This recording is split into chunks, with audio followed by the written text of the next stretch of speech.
Hello guys, welcome to sporty showcase with Sham. நம்ம இன்னைக்கு இந்த வீடியோவில் என்ன பார்க்க போறோம்னா பிசிசிஐ ஆனுவல் கான்ட்ராக்ட்ஸ் ரிலீஸ் பண்ணியிருக்காங்க நேத்தி. அதை பற்றி தான் பார்க்க போகிறோம். இந்த கான்ட்ராக்ட் பார்த்தீங்கன்னா அக்டோபர் 1st 2023லேருந்து செப்டம்பர் 30th 2024 வரைக்கும் வரும். டோட்டலாக 30 பிளேயர்ஸ் சொன்னேன் இல்லையா. இந்த 30 பிளேயர்ஸை வந்து 4 டிவிஷனாக செப்பரேட் பண்ணுவாங்க.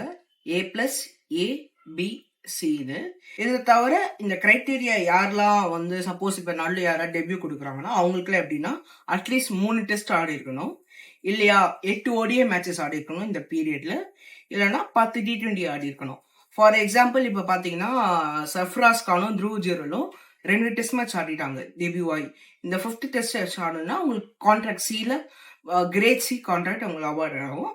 இதை தவிர மற்றவங்க யாராவது சப்போஸ் இந்த இயர் நடுவில் இப்போ சப்போஸ் யாராவது டெபியூ ஆகி 3 T20 இந்த மாதிரி இந்த ஸ்பெசிஃபிகேஷனில் ஆடினாங்கன்னா அவங்களுக்கு வந்து ப்ரோரேட்டா பேசிஸில் அவங்களுக்கு கான்ட்ராக்ட் அலர்ட் ஆகிருக்கும். லாஸ்ட் இயரில் இந்த கான்ட்ராக்ட்ல இந்த இயர் யாரெல்லாம் மிஸ் ஆயிருக்காங்கன்னு பார்த்தீங்கன்னா சத்தீஸ்வர் புஜாரா, உமேஷ் யாதவ், ஷிகர் தவான், தீபக் குதா, சஹல் இவங்களாம் தான் கான்ட்ராக்ட்ல ஒமிட் ஆயிருக்காங்க. 2 ஸ்பெசிபிக் பிளேயர் வந்து லாஸ்ட் இயர் இந்த கான்ட்ராக்ட் இந்த வருஷம் இல்லை. அது யாருன்னு பார்த்தீங்கன்னா இஷான் கிஷன், ஸ்ரேயஸ். இவங்கள பத்தி நான் ஏன் தனியா பேசுறேன்னா இதுக்கு ஒரு ரீசன் இருக்கு. இல்ல இஷான் கிஷன் இஷ்யூ என்னன்னு பார்த்தீங்கன்னா அவர் வந்து லாஸ்ட் இயர் சவுத் ஆப்பிரிக்கா டூர்ல வந்து ஸ்குவாட்ல இருந்தாரு. திடீர்னு மென்டல் ஃபெட்டிக்னு சொல்லிட்டு ஸ்குவாட்ல இருந்து வெளில வந்து அவர் போயிட்டாரு. அதுக்கப்புறம் எந்த மெசேஜும் பிசிசிஐ கிட்ட தரல. ஸோ அதனால அவர் வந்து இந்த கான்ட்ராக்ட்ல இடம் பெறல.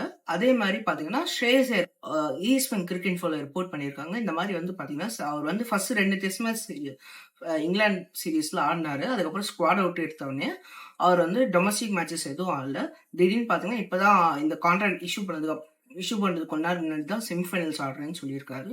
அதனால தான் அவர் இடம் பெறலன்னு சொல்றாங்க. ஸோ இதை தவிர பிசி ஒரு நல்ல விஷயம் பண்ணியிருக்காங்க. அது என்னன்னு பார்த்தீங்கன்னா ஃபாஸ்ட் பவுலர்ஸ், டெவலப்பிங் ஃபாஸ்ட் பவுலர்ஸ்க்கு தனியாக கான்ட்ராக்ட் இஷ்யூ பண்ணியிருக்காங்க. அந்த டெவலப்பிங் ஃபாஸ்ட் பவுலர்ஸ் யாரெல்லாம் பார்த்தீங்கன்னா ஆகாஷ் தீப், இந்த டெபியூ ஆனார் பார்த்தீங்களா 4th டெஸ்ட்ல அவரு, அப்புறம் வந்து வைஷாக் விஜயகுமார் RCB போலர் அவரு, அப்புறம் வந்து வித்வத் காவேரப்பா இவரும் வந்து கர்நாடகா பிளேயர், அப்புறம் உம்ரான் மலிக் அண்ட் யஷ் டேவர் இவங்களுக்குலாம் தனியா கான்ட்ராக்ட் இஷ்யூ பண்ணும் அப்படின்னு ரெக்கமெண்ட் பண்ணியிருக்காங்க பிசிஐக்கு.